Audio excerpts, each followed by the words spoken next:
History has an unfortunate habit of always repeating itself.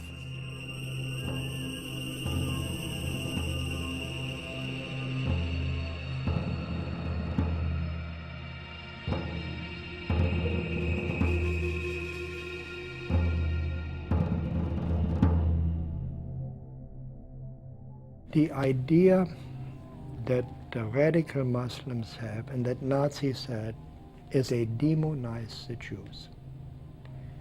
You know, they just turn them into demons. And I mean, this is exactly what happened in Germany. Now, can you imagine? We were enlightened people and we fell for this. Why wouldn't Muslims fall for this? فاليهود هم اليهود هؤلاء هم الذين يجب أن يذبحوا ويجب أن يقتلوا.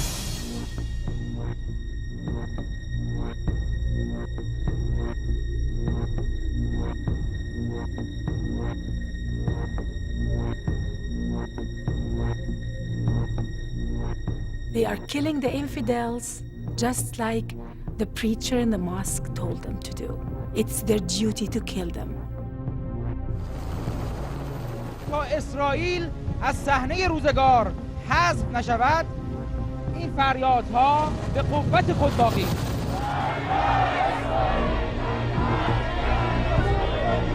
مردن اسرائیل. I watched anti-Semitism since I was a young kid, and now the world is reaping. These eggs are hatching, and what's coming out is literally something that comes out of Nazi Germany.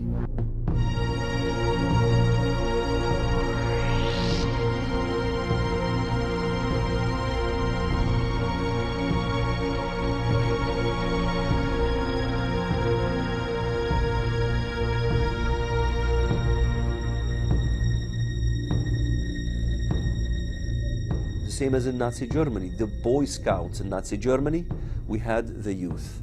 The youth was being robbed from being youth.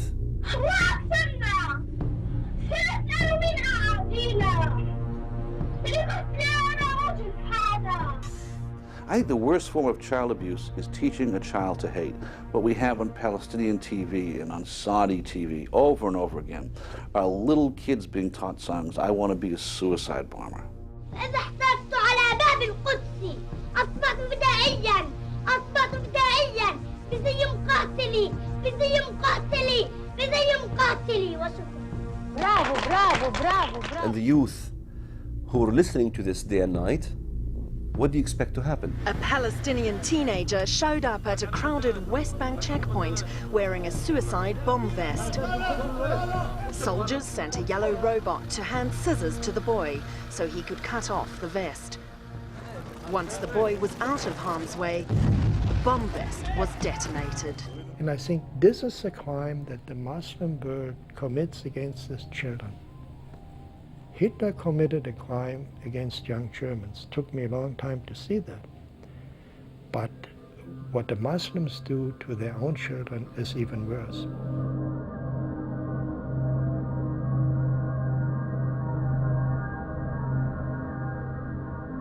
They tell Arab children that Jews bake cookies with their blood.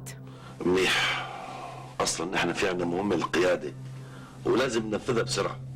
إيه؟ شو هي؟ This is a scene from the television series Al-Shatat. It was broadcast on satellite TV stations that reach hundreds of millions of viewers. اسمع، بدنا دم طفل مسيحي قبل الفصح مشان الفطير.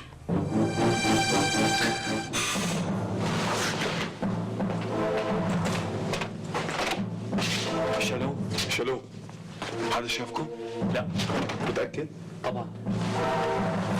معناتها خلينا نبدأ فورا. مدام ندوق على البيت. تكرم حبيبي. بعد شوي بنروح.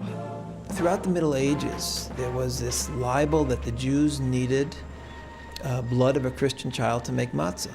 Now, of course, today the world knows this is totally libelous accusation, no connection to truth at all. Yet the Al-Shatat film was able to include a video depiction of this ancient blood libel as if this is real Jewish ideology.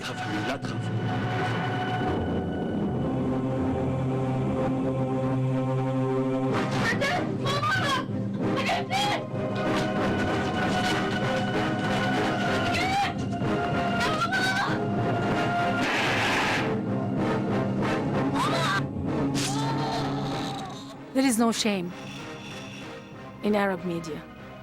In the degree they are ready to cover hate speech and lies, outright lies against the Western Israel.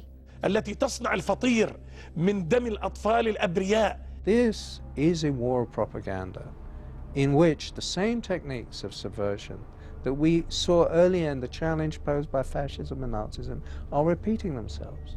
The propaganda of Islam is very similar to the propaganda of Nazism.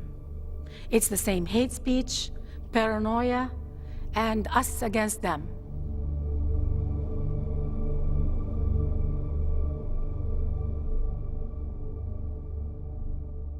Here is a critical point that is generally overlooked. The anti-Semitism of the Nazis had a great appeal already in the mid-1930s to many Arab nationalists and Islamic fundamentalists. From the mid-30s, from 1936 on, Hitler and his propaganda sections made a great effort to win over the Arab peoples of the Middle East. We see that the undisputed leader of the Palestinian Arab national movement of the 1920s, 1930s and 40s, Haj Amin al-Husseini, the Mufti of Jerusalem, was a fervent admirer of Adolf Hitler. The Mufti was one of the founders of the radical Islamic movement, and Hitler saw at once that this man not only could serve his purpose, but wanted to serve his purpose. There is a very important meeting between Hitler and the Mufti of Jerusalem on the 28th of November 1941, of which we have a full protocol. And what Hitler explains is that this is first and foremost a war of extermination against Jewry. And he tells him to lock this secret in his heart. He is revealing it to the Mufti. It's extraordinary he should choose the leader of the Palestinian Arab National Movement for this revelation, which is in an official German document. It seemed strange to us that a Mufti who was not a pure Aryan was being received by Hitler. But they said, no, we have the same goal, which is the extermination of the Jews. The Mufti was sent to the Balkans, where he raised a Bosnian Muslim SS division. He had several SS divisions, the Handschar division, for example, where they had nominally Croatian officers, but the rank and file of the unit were entirely Muslim, Arab Muslims, and they were bringing them in from all over the world. I was utterly astonished that the Grand Mufti of Jerusalem had raised a Panzer division of Bosnian Muslims to fight along the Waffen-SS.